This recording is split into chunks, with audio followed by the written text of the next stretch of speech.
des Affaires étrangères de l'État du Qatar. Son Excellence M. Robert Doucet, ministre des Affaires étrangères de la République du Togo. Désolé, Mesdames et Messieurs les sénateurs, Excellences, distingués invités, et à tous les citoyens congolais qui suivent ce mouvement, où que vous soyez. Il y a 2 mois, dans cette même salle, nous avons signé une déclaration de principe, un premier pas concret pour sortir de l'impasse et tracer la voie vers la paix. Aujourd'hui, ce choix prend forme et des efforts soutenus portent leurs fruits. Avec cet accord de paix, nous ouvrons un nouveau chapitre qui exige non seulement un engagement, mais aussi le courage de le mener à bien. En signant cet accord, nous réaffirmons que la paix est un simple choix, mais aussi la responsabilité de respecter le droit international, de défendre les droits de l'homme et de protéger la souveraineté des États. Ceux qui ont le plus souffert regardent. Ils s'attendent à ce que cet accord soit respecté et nous ne pouvons pas les décevoir. Cet accord s'appuie sur les efforts de nombreuses personnes. Tout d'abord, nous tenons à exprimer notre sincère gratitude à son Excellence le président Donald J. Trump pour son engagement envers ce processus de paix. Son leadership a permis de maintenir ce processus concentré et orienté vers un objectif, et ce dès le premier jour. Cela a été également caractérisé par la qualité et la détermination de toute l'équipe américaine, illustrée par le soutien essentiel du sénateur Rubio et du Dr. Boulos. Nous saluons son Excellence le président Félix-Antoine Tshisekedi Tshilombo pour avoir choisi la voie la plus difficile, une paix enracinée dans les principes et dans la dignité de notre peuple. Nous remercions le président angolais João Lorenzo, facilitateur du processus de Luanda, pour avoir posé les bases essentielles.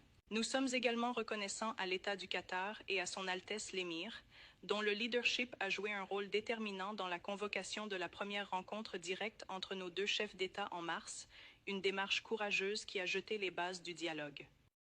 Le Qatar a depuis facilité de nouvelles négociations à Doha et est resté un partenaire fidèle et respectueux des principes tout au long de cet effort de paix. L'Union africaine, par l'intermédiaire de son président et du facilitateur désigné, son Excellence Phonia Singbe du Togo, a ancré ce processus dans l'appropriation africaine. Enfin, nous remercions l'équipe de négociation de la RDC et du Rwanda pour leur persévérance et leur dévouement. Ce moment a mis du temps à arriver. Cela n'effacera pas la douleur, mais cela peut commencer à restaurer ce que le conflit a privé de sécurité, de dignité et de sens de l'avenir à de nombreuses femmes, hommes et enfants. Pour la région des Grands Lacs, cela offre une occasion rare de tourner la page, non seulement avec des mots, mais avec un réel changement sur le terrain. Certaines blessures guériront, mais elles ne disparaîtront jamais complètement. Elles peuvent repousser, mais la peau restera toujours fine et fragile. Et au fond, la chair s'en souviendra encore. Parfois, nous nous sentirons engourdis et à d'autres moments, nous ressentirons une douleur soudaine qui nous rappellera ce qui a été perdu à jamais. Les cicatrices que nous portons sur notre corps et dans notre âme nous rappelleront ce qui ne doit jamais être oublié, répété ou accepté. Il y a quelques jours à Kinshasa, une coalition d'organisations de femmes m'a fait part d'un message clair. Nous ne voulons pas d'un pays d'élite. Nous voulons une paix réelle partagée et construire avec nous. Nous ne voulons pas d'une paix façonnée par les élites. Nous voulons une paix réelle, vécue, partagée et construite avec nous et nos concitoyens de l'Est. Cet accord a été signé en pensant à vous. Elle prévoit le désengagement des forces armées, la protection des civils, le retour des personnes déplacées et des réfugiés sous l'autorité du gouvernement et établit un mécanisme de suivi pour assurer le respect de ces engagements. Ce ne sont pas que des mots sur du papier. Il faut maintenant les traduire en actes avec justice, responsabilité et volonté politique. Cet accord de paix est le point de départ et non l'objectif final. Il doit maintenant être suivi par le désengagement, la justice et le retour des familles déplacées et des réfugiés en RDC et au Rwanda. Cependant, aucun texte, aussi soigneusement négocié soit-il, ne peut à lui seul porter le poids de la paix. Je me souviens encore du jour où nous avons signé la déclaration de principe. Un membre de l'équipe américaine a déclaré « Si c'était facile, cela aurait été fait depuis longtemps ». Cela est plus vrai aujourd'hui que jamais. Ce que nous avons signé n'est aussi fort que notre volonté de le mettre en œuvre. Nous, la RDC, lutterons certainement et résolument pour que cet accord soit respecté non pas par nos paroles, mais par nos actes. Aujourd'hui, nous avons choisi la paix. Ce qui compte désormais, c'est de la protéger et de prouver à notre peuple et au monde que même dans une région marquée par de profondes cicatrices, la dignité et la coopération peuvent prévaloir. Alors maintenant, notre travail commence véritablement. Merci.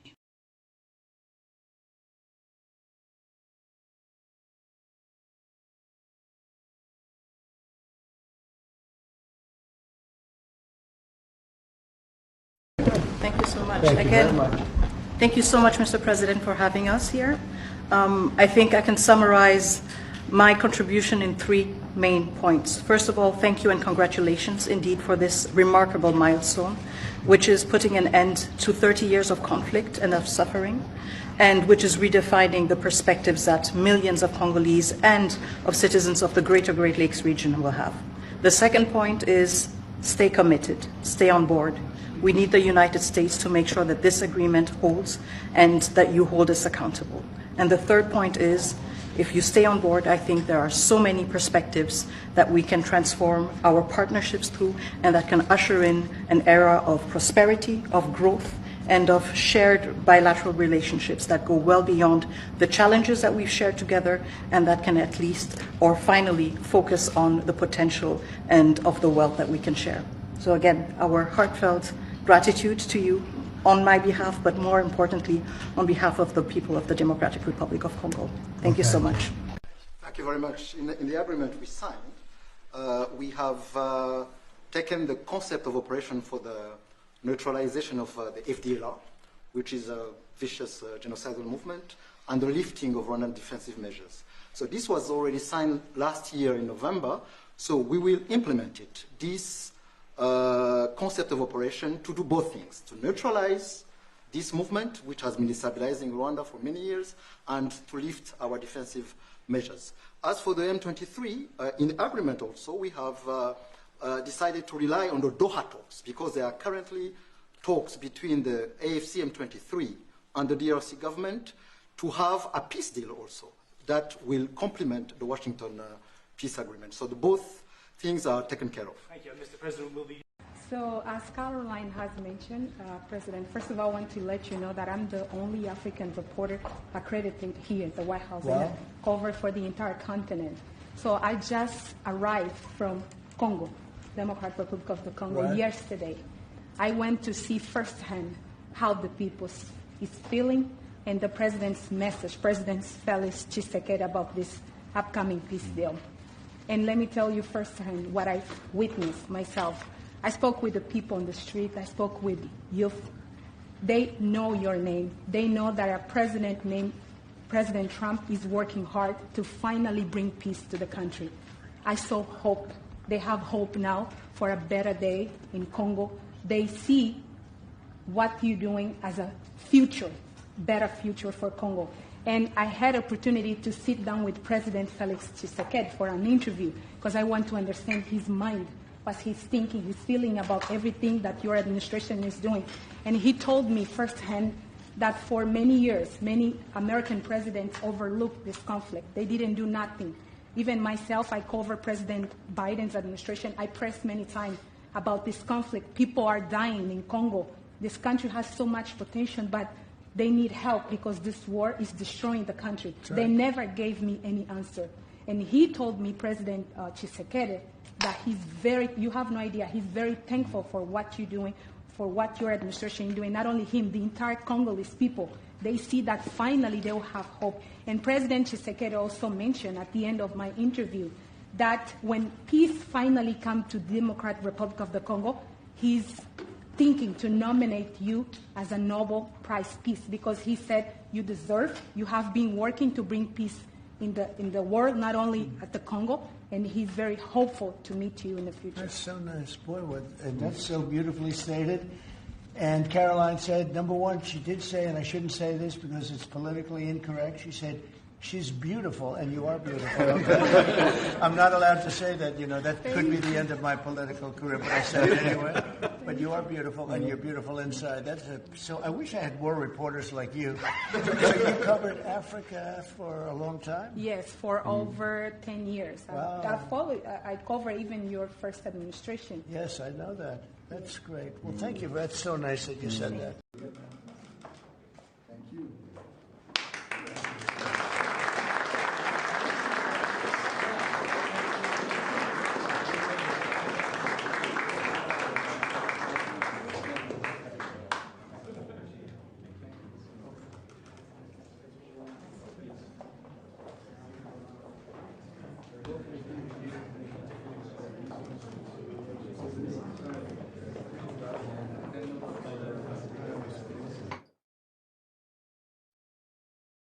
Monsieur le Président Félix-Antoine Tshisekedi, Mesdames et Messieurs, chers frères et sœurs de la République démocratique du Congo, je me tiens aujourd'hui devant vous avec humilité et gravité pour reconnaître une vérité qui trop longtemps a été tue ou ignorée. La France, par ses choix, par ses silences, par ses intérêts mal placés, a pu être complice des souffrances et des drames qui ont frappé l'Est de la République démocratique du Congo.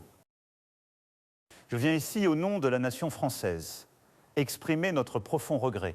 Je demande pardon au peuple congolais, à ses familles brisées, à ses enfants meurtris, pour les responsabilités que nous avons pu porter dans ce long calvaire.